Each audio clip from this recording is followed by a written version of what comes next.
এটা এমন একটা বই যেটা তোমার চোখে লাগানো রঙিন চশমা একদমই খুলে রেখে দেবে। আর এই বইয়ের যত ডিপে যেতে থাকবে ততই তুমি জীবনের ডার্ক রিয়েলিটি গুলো জানতে পারবে।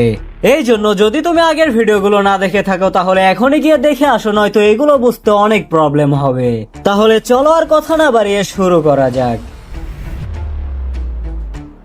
এটা কেমন হবে যে কাজ অন্য মানুষ করবে আর নাম, টাকা, পাওয়ার সবকিছুই তোমার হবে? এটাই হলো law number 7, get others to do the work for you but always take the credit. ভাই এটা অনেক ডিপ। একটু ভেবে দেখো যে কাজ অন্য মানুষ করবে আর নাম, টাকা, পাওয়ার সবকিছুই তোমার হবে, যে তার কোনো চিহ্নই নেই, এইখানে শুধুই তোমার নাম। এটা সম্ভব কিভাবে? চলো বিস্তারিত জেনে নেই।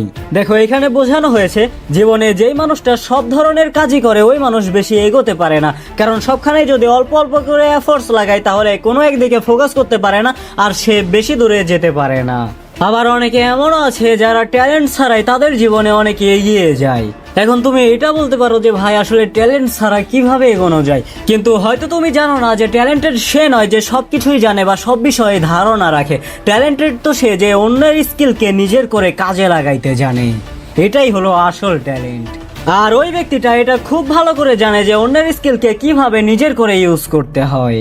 সে এটাও খুব ভালো করে জানে যে একা মানুষ কোনোদিনও জিনিয়াস হতে পারবে না। জিনিয়াস তো সেই হতে পারবে যে অন্যের স্কিল আর অন্যের ট্যালেন্টকে নিজের করে ইউজ করতে পারে। আর এইখানে এই ল আমাদের এটাই শেখায় যে তুমি লিডার হও, ক্রিয়েটর হও বা বিজনেসম্যান, তুমি যেই দিন তোমার টিমের স্কিলকে তোমার নিজের করে ইউজ করতে পারবে ওই দিন তোমাকে আর কেউ থামাতে পারবে না। এই জন্য মনে রেখো যে এই পৃথিবীর মানুষ তার নামই মনে রাখে যার নাম সফলতার সাথে জড়িয়ে আছে।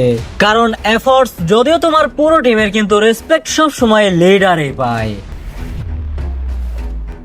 ভাই যত ডিপে যাচ্ছে তত এটা ডার্ক হয়ে যাচ্ছে। দেখো এলো কি বলে, ধরো তোমরা 5 জন রাস্তা দিয়ে হেঁটে যাচ্ছ আর একজন মিডিলে একটু সামনে হাঁটছে আর বাকিগুলো সবাই তার পিছে সাইড দিয়ে হাঁটছে, তাহলে সাইডের মানুষগুলো কাকে ফলো করবে? অবশ্যই যে মিডিলে দাঁড়িয়ে আছে তাকে। আর পাওয়ারফুল সবাই তাকেই মনে করবে। এইখানে সুন্দর করে এটাই বোঝানো হয়েছে, একটু ফলো করো। দেখো কি বলে, যখন তুমি বা তোমার মতন 10 জন একজনকে ফলো করো তখন অটোমেটিকলি তোমাদের ভ্যালু কমতে থাকে। আর তোমরা যার পিছে ঘুরো ওই ব্যক্তিটাই হলো পাওয়ারফুল ব্যক্তি, কারণ সে এমন কিছু করেছে যে তোমরা নিজে থেকেই তার পিছে ঘুরতে গিয়েছো। আর এটাই হলো law number 8, make other people come to you, use bait if necessary. এই ল দিয়ে বোঝানো হয়েছে যে পাওয়ারের মানে শুধু কন্ট্রোল করা নয়। তুমি সবাইকে কন্ট্রোল করছো মানে যে তুমি পাওয়ারফুল তা নয়। পাওয়ারের আসল মানে হলো পেশেন্স আর পজিশন। কারণ যখন তুমি অন্য কোনো মানুষের কাছে যাবে তখন তুমি যতই পাওয়ারফুল হও না কেন তখন তোমাকে তার রুলস মেনেই চলতে হবে। আর এইখানে এই লটা বলে যদি তুমি এইরকম কোনো মানুষ হতে পারো যার কাছে অন্য মানুষরা আসে গাইডেন্স, হেল্প আর অপরচুনিটির জন্য, তাহলে তুমি যেইখানে যাও না কেন সবসময় তোমার রুলস ইউজ হবে। আর এইখানে এই ল অনেক সুন্দর করে বুঝিয়েছে। এই ল তোমাকে এটা বলে যে তুমি তোমার পজিশনসকে আগে ভালো করে বোঝো আর তুমি নিজের স্ট্যান্ডার্ডসকে এত হাই বানাও যেন তোমার অন্য কারো পিছে ঘোরার প্রয়োজনই না পড়ে। এই জন্য মনে রেখো জীবনের সব থেকে বড় স্ট্রেংথ হলো নিজের ইম্পর্টেন্টের উপরেই সোজা থাকা।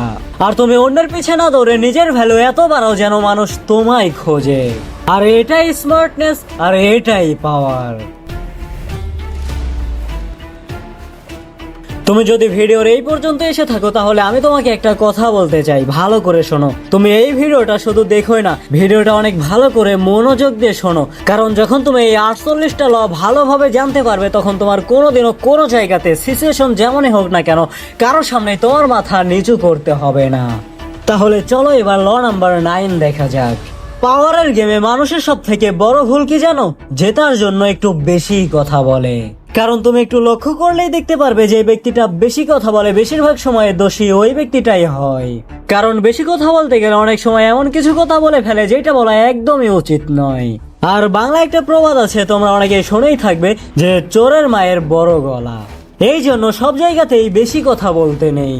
এই জন্য তুমি বেশি কথা না বলে আর্গিউ করতে শেখো। হোক সেটা সঠিক বা ভুল সেটা পরের বিষয়, আগে নিজের ইমেজ বাঁচাইতে হবে। আর এটাই হলো law number 9, win through your action, never through argument.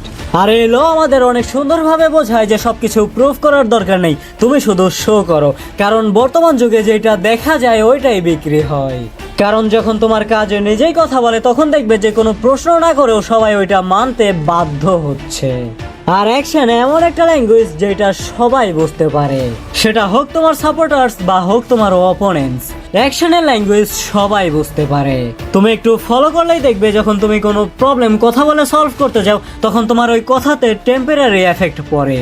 একদিন, 2 দিন, 1 সপ্তাহ, এর বেশি তোমার কথা আর কেউ মানতেই যায় না। কিন্তু যখন তুমি কোনো অ্যাকশন নাও তখন দেখবে যে ওইটা পার্মানেন্টলি এফেক্ট ছাড়ে। এই জন্য মনে রেখো যে আর্গুমেন্ট তোমাকে স্মার্ট আর রেজাল্ট তোমাকে পাওয়ারফুল বানায়। আর পাওয়ারের আসল রুলস এটা যে বেশি কথা না বলে অ্যাকশন নিতে শেখো।